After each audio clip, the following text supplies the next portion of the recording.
今回はですね 3D プリンターで名刺は作れるのかということでチャレンジしてみました。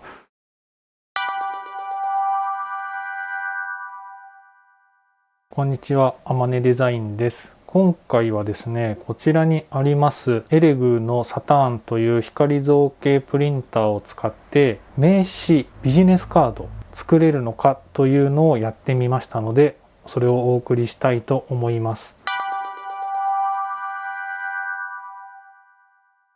で早速なんですけど、作ってみたものがですね、こんなキンキラキンの名刺なんですけど、これをですねどういうふうに作っていったのかっていうのをまずご覧いただいて、で最後にこの出来上がりの名刺のレビューをご覧いただくという感じになります。というわけでまずは制作している風景をご覧ください。どうぞ。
はい、というわけで完成した名刺がですね、こちらになります。2枚ありまして、これはですね、デザインは全く一緒なんですけど、厚みが違いますね。こっち側にあるのが厚さ 0.4 ミリで、こっちにあるのが 0.8 ミリ、倍の厚さがあります。0.4 ミリっていうのの根拠は、名刺の厚みっていうので、やや厚い厚紙の名刺っていうのが 0.37 ミリぐらいなんだそうです。っていうので、それを基準に0.4 としました。こちらの 0.8 ミリの方はですね、3D で設計していく過程で、このエンボスみたいなのを入れていくわけですけれども、構造的に難しいんじゃないのかな、もうちょっとその厚さに余裕を持った方がエンボスがしっかり入るんじゃないのかなという読みみたいなものがありまして、厚さに余裕を持って作ってみたモデルというのが 0.8 ミリのモデルというのになります。で、表面がこんな風にアマネデザインのグラフィックデザインが入っていると、以前の動画でもお送りしたんですけど、このねマスクのこの線のね入っているのと共通してやっているという風になっています。で、裏面っていうのが私は YouTuber なんですよっていうのを表現する名詞として、この一番上に YouTube のアイコンの下にあまねデザインライフ研究室と表記されていて、その下に E メールアドレスが書いてあるというデザインにしたんですが、残念ながらですね、こっちの厚さ 0.4mm の方ではそれがうまく出力できませんでしたね。ほとんど見えてない、この YouTube のアイコンのロゴがやっとうっすら見える程度で、文字もまあここに何かあるなっていう程度で、読み取ることは、識別することはまあ不可能というレベルでなってしまっていまして、でこっちの厚さ 0.8 で作った方は、まあこの YouTube のアイコンはまあそこそこちょっとね、上の部分がうまくいってない部分があるんですけど、でその真ん中のそのあまねデザインっていうこのチャンネル名と、その下のメールアドレスのエンボス加工については一応できたんですけど、完璧じゃないと、でききれてないというかね、もっと深く彫った設計にしないとこれは表現できなかったのかなという結果に終わりました。はい、というわけなんですけど、これ作ってみた、収穫としては、一つはやっぱこんな薄い 0.4mm っていうものがちゃんとこうやって出せるんだなっていうことですよね。でこの表面のこういうエンボスみたいなのも普通に表現できてるんで、ちょっとこの裏のね部分はできてなかったんですけど、普通にこういうペラペラしたものがね作れるんだなっていうことが分かったのはちょっと良かったです。なのでこれぐらいペラペラだったら、財布にも入れられますし、結構面白いものができたんじゃないのかなという個人的な手応えも感じないでもないんですが、あとはそうだな、気になったのはやっぱりどうしてもね、これ見えますかね、こう反ってしまうんですよね。こう若干こういう風にですねなってしまう。制作過程でプリンターで出力した後にこれを二次硬化させる時にね、太陽の光に当ててカチカチにさせたい時にアクリル板でこうサンドイッチして反らないように固めてっていうのを結構気をつけてやったんですけど、結局こんな風に反ってきてしまうっていうのはありましたね。これはこういうエンボスが入ってるとかね、こういうそのデザイン上もなんかそういう原因があるのかもしれません。ちょっとここら辺は何とも言えないんですけど、でもねそこそこのものが出来上がったんじゃない、そこそこでいいのかって話なんですけど、思ったよりもここのね、この表面のこのあまねデザインというのの表現はね結構いい感じに決まったかなっていうんで、結構私は気に入っています。でこの金色にねしたのは金の盾ってあると思うんですけど、100万人なのかな、登録者がいる人に贈られる金の盾みたいなことで、いつか人気 YouTuber になることを夢見てじゃないですけども、金色はそういう意図を持って作ってます。印刷した時は水洗いレジンが主要素材になっていますけれども、その上からサーフェイサーを吹いてヤスリをかけてスプレーでゴールドをかけてクリアを吹いてコンパウンドで磨いた後にプライマーっていうので拭くと、こんな風にちょっとピカピカになるよと、なんかそういう表面処理を施しています。というわけで今回はですね 3D プリンターで名刺は作れるのかということでチャレンジしてみました。結果0.4mm ぐらいなら結構全然できるよってことも分かりましたので、 YouTube やってますよっていうのを表現するこの YouTube のアイコンとその下の自分のチャンネル名、そして E メールアドレスがもうちょっと完璧に表現できてれば本当に良かったかなという感じなんですけど、やっぱね 3D プリンターやるんだったらなるべくね何か実用性のあるものとかね、人に見せられるもの、持ち運べるもの、自分のね魅力を上げてくれるようなものが作れたら楽しいかなという感じで、これからもそういうものを思いついたら作っていこうかなというふうに思っていますので、よかったら今後もお付き合いいただければというふうに思います。よかったら何かの参考にしてみてください。はい、というわけで今回の動画は以上になります。最後までご視聴いただきましてありがとうございました。また次回の動画でお会いしましょう。